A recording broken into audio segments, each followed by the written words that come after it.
Coach Cornelius Faulkner, Coach, you had a year or two off. Not really, because you still coached on the AAU circuit, but you were brought in as the new superintendent at Caverna Independent School System.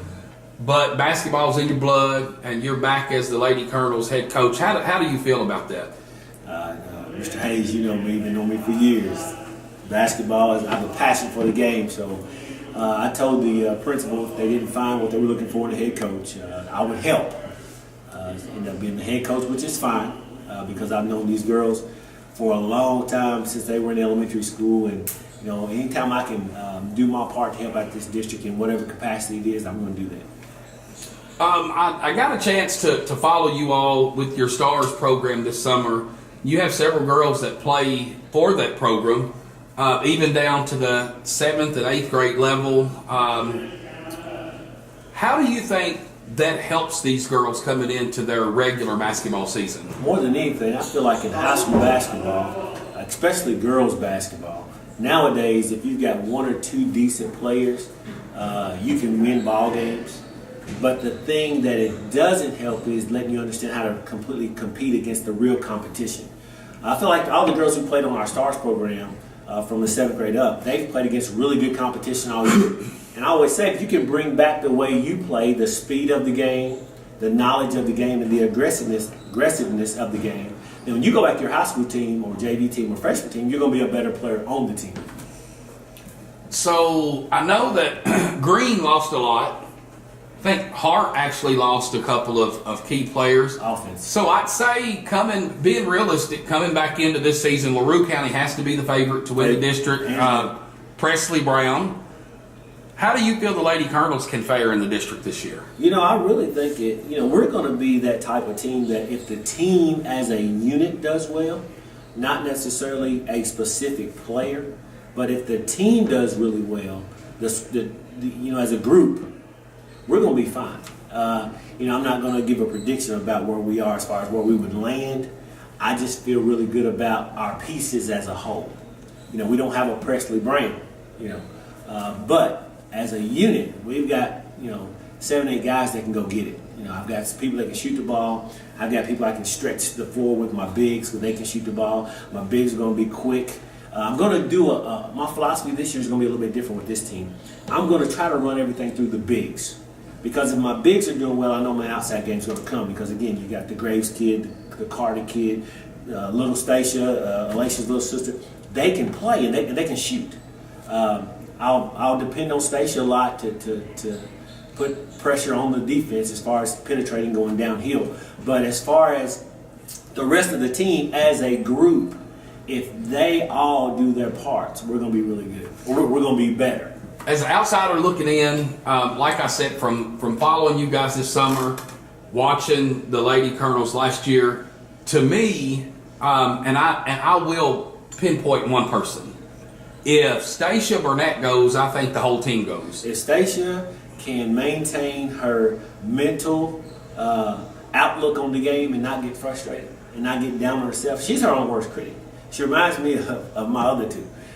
She'll beat herself up. And you can see it sometimes in the game. If she can get past that, she's one of the better players in the region already.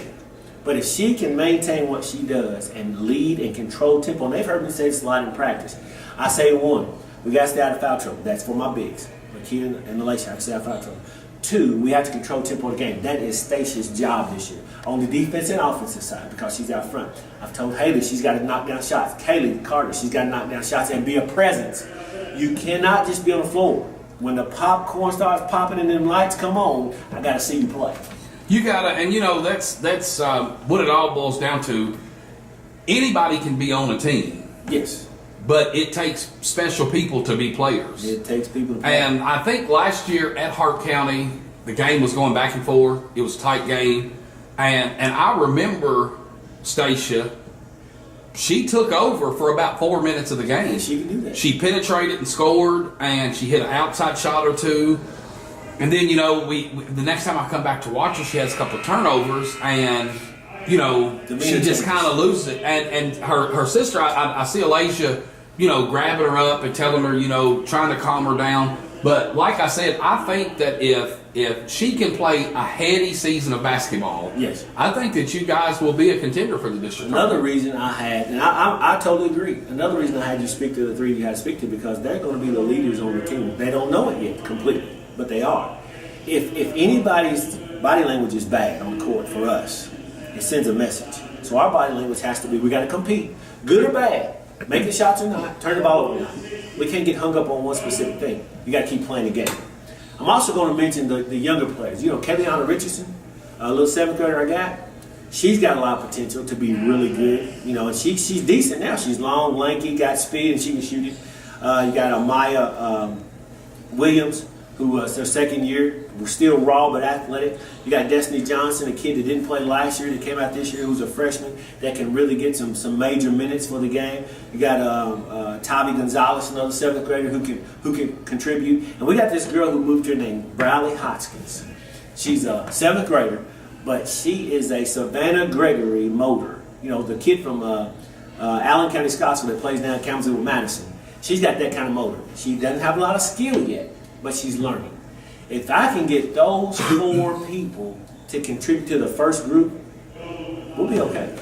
And you know, I haven't had a chance to come and watch, but I do know there's a girls' middle school team.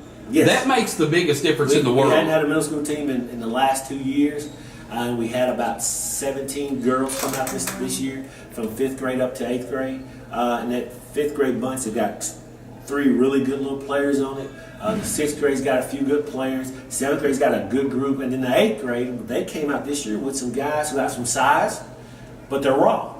But it's like you said, you had a team in 2 years. You know, when you skip Little League and don't play, well, you play Little League and skip middle school and expect to come out and play high school ball, it's really hard. I mean, it's really hard to combat that. And I know the coaches for the last few years have had to deal with that. But, you know, I'm pretty impressed with what I've seen so far this year as far as the participation in Lady Colonel basketball.